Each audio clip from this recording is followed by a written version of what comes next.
જય દ્વારકાધીશ મિત્રો, તમે જોશો સાચો ગુજરાતી ચેનલ અને હું છું રમેશભાઈ આહિર. અને આજે તારીખ છે 16 જાન્યુઆરી 2026 અને હું અત્યારે મારા જીરાના ખેતરમાં બેઠો છું. પાછળ તમે જીરું જોઈ શકો છો. આ જીરું રાઈટ 2 મહિનાનું થયું છે. 16/11 વાવેલું છે. જીરું બહુ સારું છે, પણ હમણાં 2 દિવસથી આ ઝાકળ આવે છે એના હિસાબે આ જીરામાં પણ ચરબીની અસર થઈ ગઈ છે. તો ચાલો આપણે જોઈએ ક્યાં છે ચરબી. આ રહ્યો ચરબીવાળો છોડવો. આને તમે ચરબી કહો કે પછી કાળિયો કે પછી જરકી ગયો, બધું એક જ છે. તો હવે આ થાય કેવી રીતે? તો આપણું જીરું 60 થી 80 દિવસનું હોય,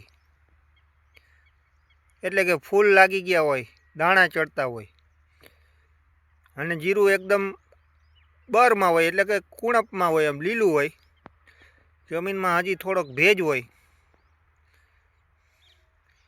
એટલે જીરું પાણીનું શોષણ કરી શકતું નથી.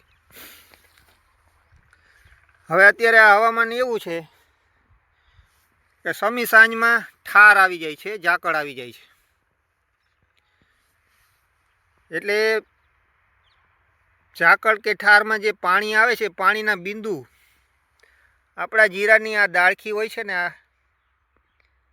આ ડાળખી, અહીંયા આ બિંદુ અટકી જાય છે. અને 8-10 કલાકમાં તો વાંધો નથી આવતો, પણ સવારે પણ સૂર્ય મોડો દેખાય, એટલે કે કદાચ 9-10 વાગ્યા સુધી ઝાકળ ઉડે નહીં અને પવન ન નીકળે,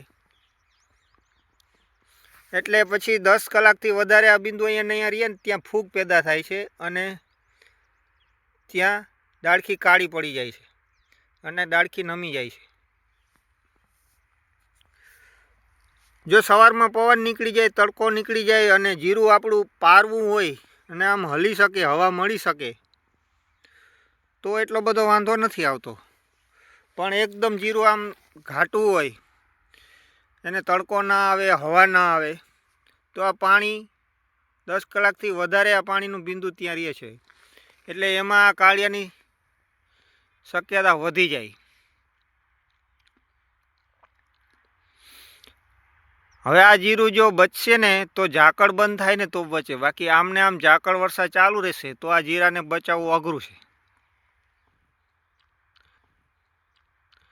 આમ તો આજે 16 જાન્યુઆરી થઈ છે અને મારા ખ્યાલ મુજબ 18 તારીખ સુધી આ ઝાકળનો રાઉન્ડ છે, પછી નોર્મલ હવામાન થઈ જશે તો વાંધો નહીં આવે. આ જીરામાં મેં 10-12 દિવસ પહેલાં ગેલેલિયોનો રાઉન્ડ મારેલો છે, પછી એક 05234 અને ફાલ ફૂલ માટે રુજુતાનો સ્પ્રે પણ કરેલો છે. અને હવે આજે ટાટાની સાર્થક જે આવે છે એનો રાઉન્ડ ઘાટો એવો મારવાનો છે. બાકી વધુ અસર તો હવામાનની જ પડે છે. જીરામાં દવાથી ફરક પડે છે, પણ આપણું જીરું, જમીન, જીરું અને હવામાન, પારવું છે જીરું કે ઘાટું છે, એના ઉપર વધારે આધાર રહે છે. જોઈએ હવે આગળ શું થાય. આમાં તમે પણ સલાહ સૂચન આપી શકો છો મને કે આ જીરામાં હવે શું પગલાં લેવા જોઈએ. બીજું એક, સોશિયલ મીડિયામાં એવા સમાચાર વહેતા થયા છે કે સૌરાષ્ટ્ર ગુજરાતમાં માવઠાનો રાઉન્ડ આવે છે. તો આ બાબતથી મેં પણ અલગ અલગ મોડેલો, વેધર મોડેલો છે એનો અભ્યાસ કર્યો. અને બધા મોડેલોનો નિચોડ કાઢી અને મેં અંદાજ કર્યો તો મને તો ક્યાંય આવતા 7 દિવસની અંદર ગુજરાત કે સૌરાષ્ટ્રમાં માવઠું થાય એવા કોઈ એંધાણ દેખાતા નથી. મને એ નથી સમજાતું કે આવી વેધર ચેનલોમાં માવઠાની આગાહી કેના આધારે કરે છે. મારા અંદાજ પ્રમાણે તો આવનારા સમયમાં માવઠાની તો કોઈ શક્યતા લાગતી નથી.